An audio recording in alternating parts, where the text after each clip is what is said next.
Lord forgive me for this trap shit. Sergeant Smack making backflip. Telly Hank did with the action.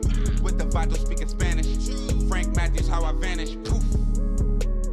Came back like I'm King Tut. Gold BBS is on a beamer. When Fat Cat was 10 queens up. Ball off the profit, not the re-up. Fly like Puerto Rican Jesus. Uptown like I'm Baby May. Just caught a touchdown from the bay. Letting them be no 100 round, man. It's another reminder of one of the latest shootings in the city that this time has apparently left a Memphis rapper known as Big Mota fighting for his life. Big Mota come through the door.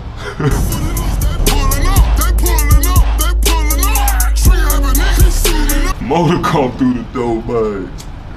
Mota come through the door with about 10 young niggas with him, man. You know what I'm saying?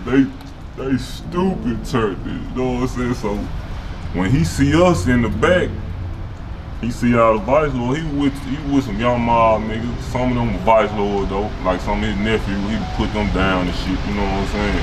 He with some of his little mob, little homies he fuck with though.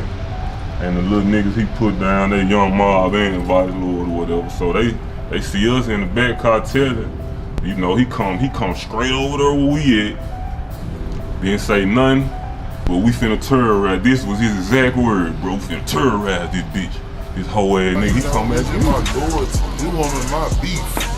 But if you my brother, we going through the struggle, we trying to rise to the top. And you got a problem with somebody, it's gonna get dealt with just cause this how, you know, I love you. I'm riding with you to the end, I'm just a loyal nigga. I'm just riding with you. A lot of that beef on my mind, basically, if I would've folded back like these niggas did me, my name wouldn't be so hot. So many people wanna hate me because I fucked up a lot of people. I did a lot of things, man. You know, I'm blessed to still even be here and walk and talk. Just to be walking, you know, hardest out here, man. You know, Mississippi, man. The Yellowstone, man. Real trouble, nobody Yellowstone, man. Niggas up the trouble for real. Had this second in the back of the stove. Real life, no fairy tale. Nigga blowing the horn in me. A nigga no people walked up. Real trouble, man. Real key, man. Real wild, man. They turned down the project, man. They took down the full home. They took down the Kramer home. They was building this shit, man. They trying to get the nigga out, send a nigga to Fraser, East Memphis. They don't want us over here no more, man. They trying to make this shit like Nashville, pretty C-Ball, DJ, couple more people, you know what I'm saying? We were parked right here. So we went to the mall to buy some kids shoes. My little girl had just turned 1 named Kayla. Yo, so we were walking toward the mall. We in the mall, we got to fight with a couple of other dudes. Nah, this how it happened. We went to Foot Locker. Somebody came and got T-Bo and said, hey, them niggas, we got 2 in here. So we synced them, we popped it out, got the check. Boom, boom, boom, boom. They run past. Paul right here at the mall, they running. So they about time they got the mall, security grab them. So T-Bo said, hey bro, come help me. I said, get your bitch ass off my nigga.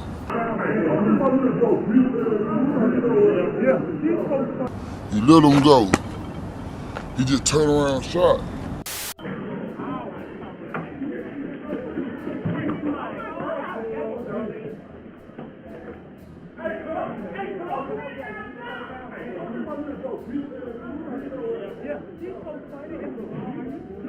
Were offered up tonight for the family and friends of Marquez Rainey.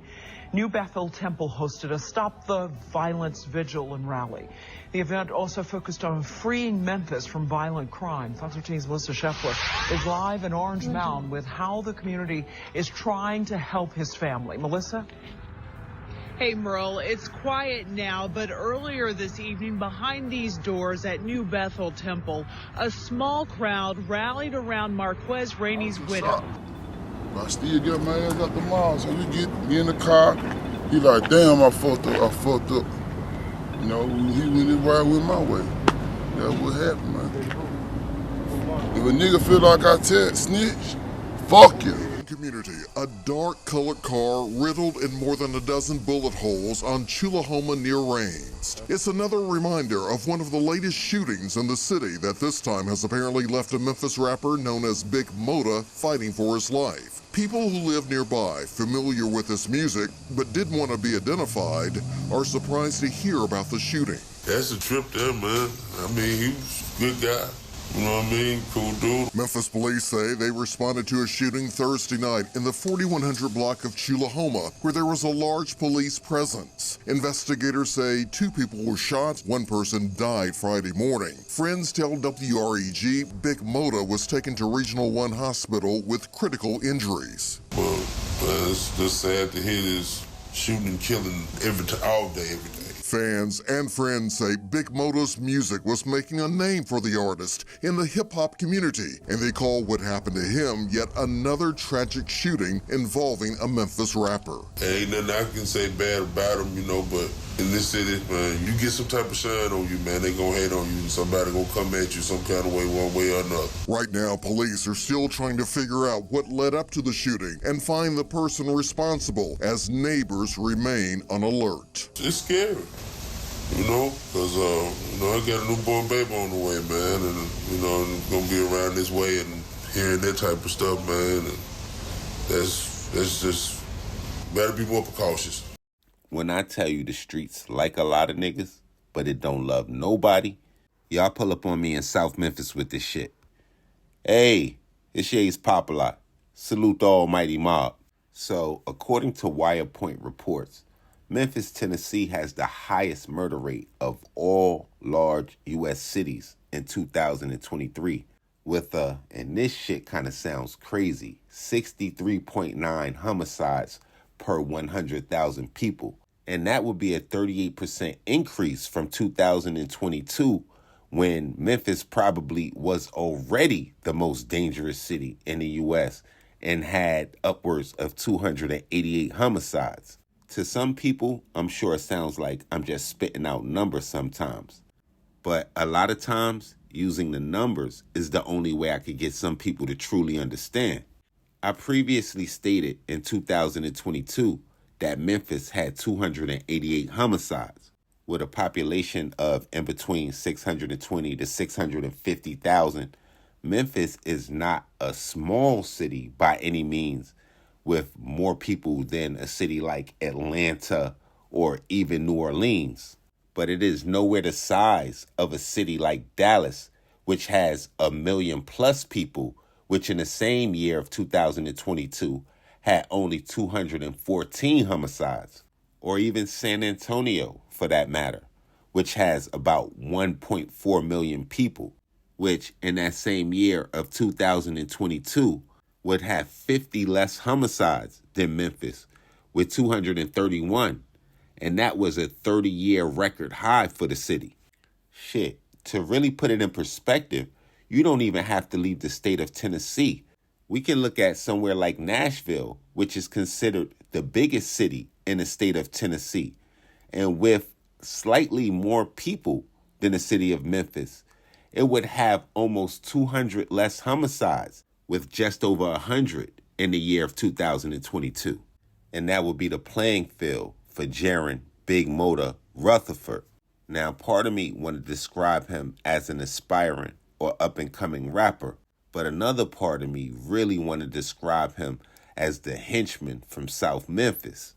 Now, some people are probably familiar with Mota from the Shy Glizzy chain situation that would happen a little bit before Christmas in 2015, that would also help Black Youngster catapult to fame.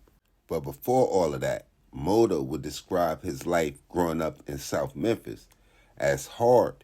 In an interview, he would talk about how he would lose his mom at the age of 10, explaining that he would go on to live with his sister, and his sisters and brothers really raised him. And he would really express how grateful he was for that, because he said they really didn't have to, because they even had kids that were about 5 years younger than him, so about 5 years old at the time.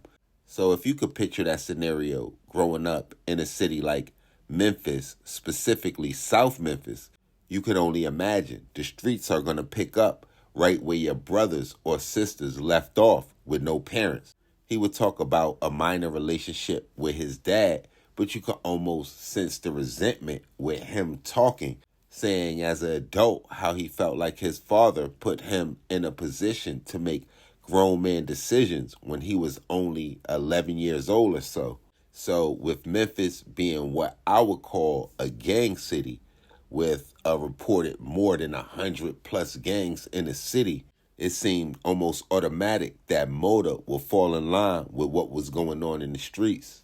While trying to make a name for himself in the rap game, he would build semi-strong relationships with some of the rappers that would make it out of the city, and this is even after the Shy Glizzy chain snatching situation.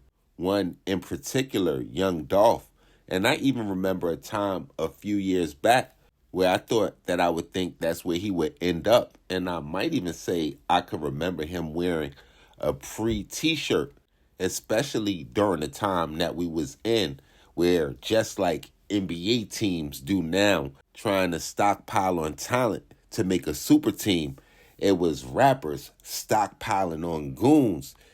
But even living in that time, it seemed like people kind of kept a distance from Mota, because it is my personal belief that even in that kind of situation, they just might have thought that he was too much of a loose cannon.